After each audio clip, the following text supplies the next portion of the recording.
আসসালামু আলাইকুম। আমাদের ডিমের চাহিদা পূরণের জন্য কিছু খাকি ক্যাম্বেলের হাঁসের বাচ্চা নিয়ে এসেছিলাম। গত কয়েকদিন হয়ে গেল, তো ব্রুডিং করেছিলাম মোটামুটি 3 দিন। এখন যেহেতু গরম আবহাওয়া, তাই ব্রুডিং এর আর প্রয়োজন নাই। তাই এগুলোকে আমার নিচের যে ঘরটা ছিল সেই ঘর থেকে এদেরকে হাঁসের যে ঘরটা আমার পুকুর পাড়ে অবস্থিত, সেই ঘরটিতে পার করব। আর পার করার জন্য এই ঘরটিতে আছে আমার 4টি হাঁস। অনেকগুলো হাঁস ছিল যেগুলো আগেই বিক্রি করা হয়েছে, আর 4টি হাঁস রাখা আছে যে বাড়িতে খাওয়ার জন্য। এটা 4টার মধ্যে গতদিনে একটা খাওয়া হয়েছে, আর 3টা আছে। তো এই ঘরটা পরিষ্কার করে এখান থেকে হাঁসের বাচ্চাগুলো, অর্থাৎ নিচের যে কোয়েলের ঘর, সেখান থেকে এখানে নিয়ে আসবো। আর এইটার জন্য ঘরটা পরিষ্কার করতেছিলাম। প্রচুর ঝুল এবং অপরিষ্কার হয়েছিল, কারণ বড় হাঁস থাকে এটাতে। বড় হাঁসের পায়খানাগুলোর কারণে ঘরটা খুব অপরিষ্কার ছিল। আর এটা সুন্দরভাবে পরিষ্কার করে নিলাম। তারপরে হাঁসের বাচ্চাগুলো নিচের ঘর থেকে, অর্থাৎ মোটামুটি আমার যে কোয়েলের যে ঘরটা আর কি, কোয়েলের শেডটা, বড় শেড, এইটা থেকে হাঁসের বাচ্চাগুলো নিয়ে আসলাম। তো আলহামদুলিল্লাহ, সবাই মাশাআল্লাহ বলবেন যে আমার হাঁসের বাচ্চাগুলো এখানে 22টা নিয়েছিলাম। আলহামদুলিল্লাহ এখন পর্যন্ত 22টাই খুব সুন্দরভাবে আছে এবং সুস্থ আছে।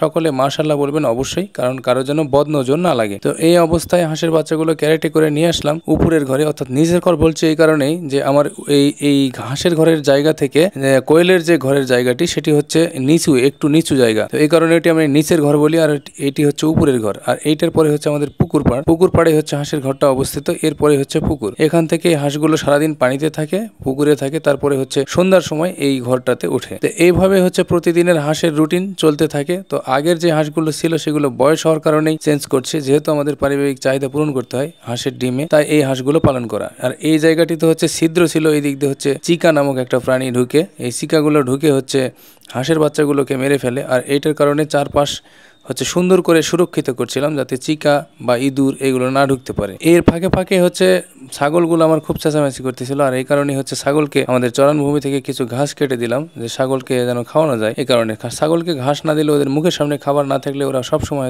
চিল্লা চেঁচামেচি করতেই থাকে। আর যখন আমাকে দেখে বা আমার কথা শুনে আরো বেশি চিল্লা চেঁচামেচি করে। আর এই কারণে ছাগলকে শান্ত করে এই ঘরের পরিষ্কারের কাজটা করলাম। যেখানে হাঁসের বাচ্চাগুলো ছিল সেখানে সুন্দরভাবে পরিষ্কার করে দিলাম জীবাণুনাশক দিয়ে, কারণ জীবাণুনাশক দিয়ে পরিষ্কার না করলে এই ভাইরাসটা অন্য জায়গায় ছড়িয়ে পড়তে পারে। আর এই বালতির পানিতে জীবাণুনাশক মিক্সার করলাম, মিক্সার করে সুন্দরভাবে এটা পরিষ্কার করে দিলাম। হাঁসের ঘরে এই জায়গাটি সুন্দরভাবে পরিষ্কার করে নিলাম। আর হাঁসের যে মলমূত্রগুলো ছিল সেগুলো খুবই পরিমাণে একদম লেগে গেছে ফ্লোরের সাথে। আর এটা সুন্দরভাবে পরিষ্কার করার পরে এখান থেকে খাবারের পাত্র, পানির পাত্রগুলো ট্রান্সফার করে এই সেটে নিয়ে আসলাম, অর্থাৎ যেখানে হাঁস এখন থেকে আলহামদুলিল্লাহ থাকবে এবং এখানে ইনশাল্লাহ ডিম পাড়বে। তো হাঁসের ঘরের মধ্যে উপরে যে ডালিগুলো দেখছেন, অনেকে মনে করতে পারেন আসলে কিসের ডালি এগুলো। এগুলো মুরগির ডিম পাড়ে, এই কারণেই দেওয়া। আর হাঁসের দরজাটা নষ্ট হয়ে গেছিল, আর এই কারণে দরজাটা আমি মেরামত করলাম, যার এই দিক দিয়ে কোনো ক্ষতিকর প্রাণী ঢুকে হাঁসের বাচ্চাগুলোকে নষ্ট করতে না পারে। আর এই ঘরটাও সুন্দরভাবে জীবাণুনাশক দিয়ে চারপাশ এবং ঘরের ভিতরে পুরোটাই জীবাণুনাশক স্প্রে করে ঘরটা পরিশোধন করে নিলাম। হাঁসের বাচ্চাগুলো এখানে পার করার পরে জীবাণুনাশক দিয়ে পুরো ঘরের ভিতরে এবং বাইরে সুন্দরভাবে স্প্রে করে দিলাম, যাতে কোনো রকমের ভাইরাস সংক্রমণ না হতে পারে। সকলে আমার জন্য দোয়া করবেন এবং ভিডিওগুলো ভালো লাগলে শেয়ার করবেন এবং সেই সাথে লাইক করবেন।